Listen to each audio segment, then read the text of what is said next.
Welcome back to Power Lunch. I'm Michelle Caruso-Cabrera. Is there a big fat venture capital slowdown happening right now in Silicon Valley? Two top venture capitalists joining us now with their take. Cheryl Cheng is with Blue Run Ventures, an early-stage VC shop that backed PayPal and Waze. And joining us from San Francisco is Ethan Kurzweil at Bessemer Venture Partners. They've got 116 IPOs under their belt, including LinkedIn and Yelp. Welcome to Power Lunch, ladies and gentlemen. I want to get to what's going on in Silicon Valley in terms of the potential for IPOs and whether or not the overall volatility is affecting what's going on within the VC world. But first, what's your take, Cheryl, on the situation between Tim Cook and the federal government here? Would you pick a side? I do not envy Tim Cook in his position at all. I think it's a difficult spot to be in. I think that one request, while it might seem benign, can lead to others, and I think that the tech community is definitely taking a stand around privacy, which we think is very important as we invest in new technologies as well. How about in your shop, Ethan? What are you guys talking about when it comes to that point? Well, I agree with Apple that our collective privacy is much more important than one particular terrorism investigation in this case. I think they've taken the right stand on that issue. However, I think they're probably deluding themselves to say that they create an exploit, it's the only key to get onto this phone. Someone's going to do it, whether it's a good guy or a bad guy, and so I would rather a good guy be the one to develop the exploit than somebody else, which compromises our security even worse. That's an interesting take that I haven't heard here before. It was kind of what I was trying to ask Wozniak the last half hour was, someone else develop the backdoor key? Is it only Apple that could do that, whether it's a state actor, whether it's a good guy or a bad guy? Right, Ethan? Oh, absolutely. Oh, absolutely. I think somebody could develop this capabilities. Unfortunately, it's far more likely to be a bad guy to do that. Yeah. And so, on balance, I'd much rather have privacy, especially given what we've seen from the federal government in terms of their lack of transparency around that. However, it's a delusion. It's not actually the case that Apple is the only one that can get access to this phone. They have an advantage because they know where to put the back door. They got the home field advantage. If it were that easy, I mean, obviously it's a difficult thing to do, but hackers can see where the money is, and I would think that there's a lot of money in unlocking every single iPhone on this planet, Cheryl. I mean, I would think that this thing exists already if it was going to exist. I'm sure people have tried in the past, undoubtedly. But Ethan's right in the sense that should somebody develop it, should it be a good guy versus a bad guy? Of course, you want it to be a good guy. From Apple's perspective, though, they also have to think about general public policy and are they going down a slippery slope?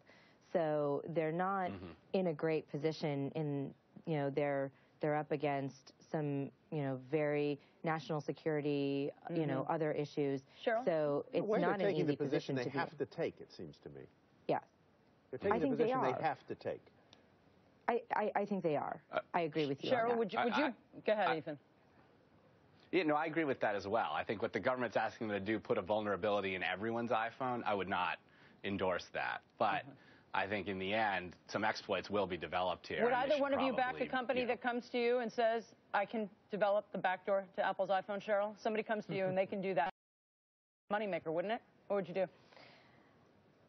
I don't know that it would be a moneymaker, and I don't know that I would want to back a business that makes money doing that. I think that if somebody has the ability to build a backdoor, they're very technically competent, and their skills can be used in many different things.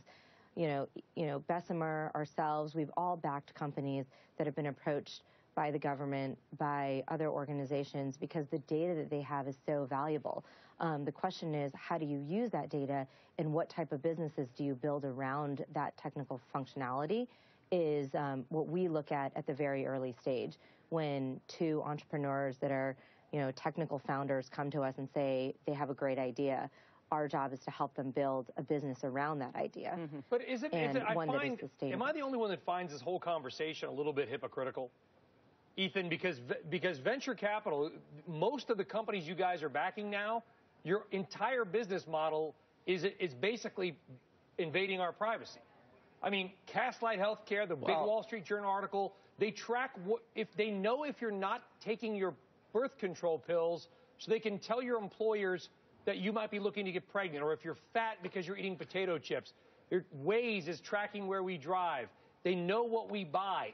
The whole Twitter and Facebook, their whole model is just us posting stuff about ourselves so that data can be mined so we can sell it to advertisers to know that Brian Sullivan likes Pringles and doesn't jog enough.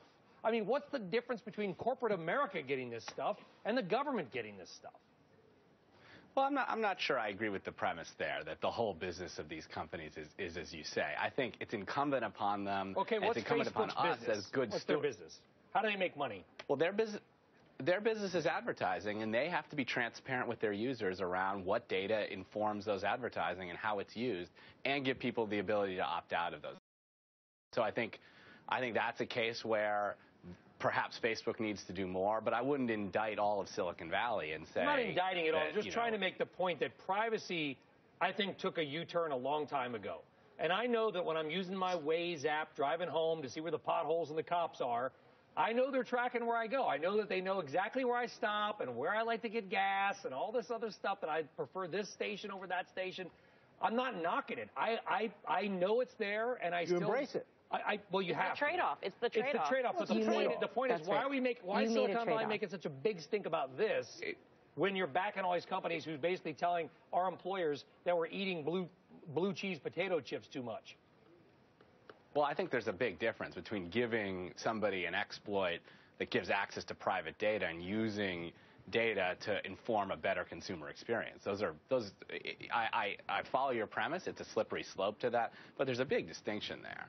And I think at Bessemer, we're very careful to only back companies that are going to stay on the right side of that line. And they have to be transparent with their users, have to be clear about how data will be used. And hopefully the data is used to make the experience better.